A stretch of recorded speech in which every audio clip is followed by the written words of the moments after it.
Okay guys, we're going to cover your Smith machine Bulgarian split squats. The reason that we sometimes use the Smith machine for this exercise is to eliminate that instability. All right, so you don't need to concern yourself with being off balance or not, because essentially the machine is there to support you.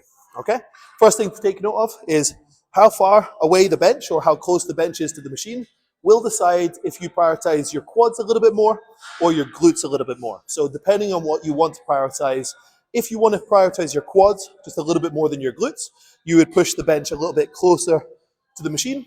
But then also on the other hand, if you want to prioritize your glutes a little bit more, then push the bench just a little bit further back, but still in a position where you can actually get into the exercise. Okay, so in terms of the main coaching cues for the actual execution of the exercise, go ahead and dive under the middle of the bar and unrack, and then bring your feet in the middle of the machine. Okay, make sure they're nice and centered.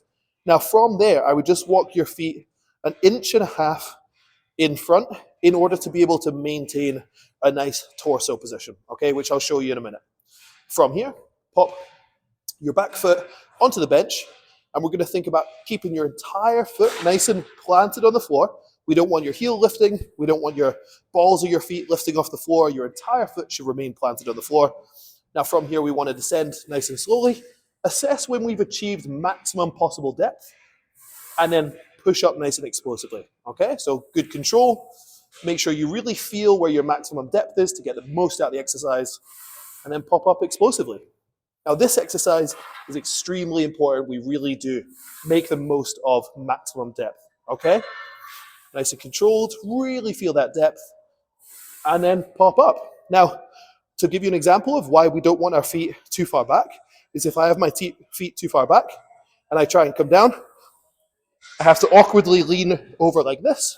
All of the tension then essentially shifts onto my lower back. So we want it just a little bit further in front to eliminate that from happening. And essentially, that is all the common mistakes and all the main coaching cues to keep you right when you're doing your Smith machine Bulgarian split squats.